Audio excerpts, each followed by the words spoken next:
car c'est quand même quelqu'un qui, quoique alcoolisé, a été capable d'enjamber la fenêtre, a été capable de suivre jusqu'au distributeur, a été capable d'essayer de retirer de l'argent avec la carte bancaire et avec le code, donc de faire un certain nombre de gestes qui nécessitent un minimum de lucidité, de conscience et d'adaptation. Ceci étant, force est de considérer que cette enquête n'a pas été très bien faite, elle n'est pas de bonne qualité, car si elle avait été de bonne qualité, si l'investigation avait été menée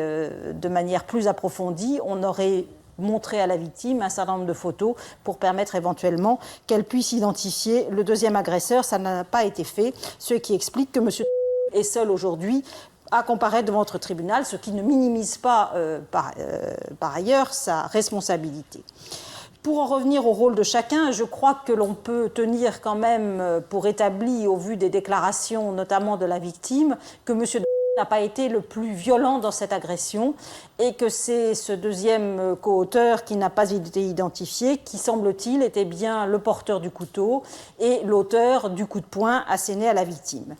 J'ai retenu aussi de ce qu'il nous avait dit aujourd'hui qu'il s'était alcoolisé toute la journée, dès l'après-midi, dès qu'il s'est réveillé. Le moins qu'on puisse dire, c'est qu'il n'a pas une ardeur excessive à chercher du travail ou à travailler en tout cas en ce moment, puisque s'il se réveille l'après-midi et qu'il commence d'ores et déjà à s'alcooliser, il ne risque pas de trouver de travail et de se présenter dans une situation plus favorable devant votre tribunal. Donc aujourd'hui, je voudrais que votre tribunal le sanctionne à hauteur de la gravité des faits. Oui, monsieur, c'est vous que ça concerne, même si vous regardez ailleurs. Il serait bien que vous vous sentiez un minimum concerné par ces faits.